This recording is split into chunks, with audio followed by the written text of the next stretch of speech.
Of course, if there were telescopes at the time of the Prophet ﷺ, he would have given them a better access to sight the moon, and they would have used it.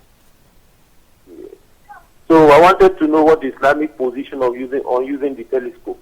That's my first question.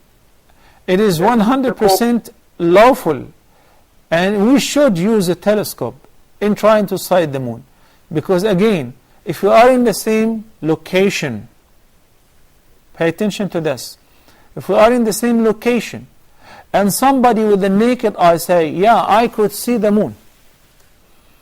So others try to locate it, they couldn't see it by the naked eye. Then they look at it, they examine it by the telescope, and they cannot locate it, then there is no moon. Then there is no moon, definitely. It was not born. So utilizing the instruments, the advanced instruments, the watch, surgical instruments, driving a car, riding a bike, cooking machines, the blenders, the stove, all of that, Allah have made it easy for us to live an easier life, halal, 100%.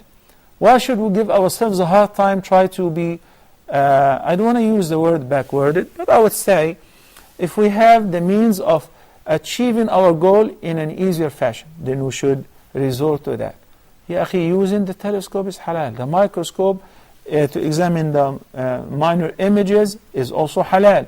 The electronic microscope, examining the virus and so on, is also halal. We should utilize that. The Ummah was advanced when our scholars were open-minded, and they encouraged scientists to invent new devices, new machines, and the Ummah were pioneers in this.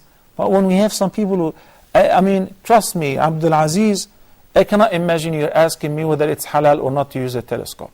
But anyway, the answer is yes, halal.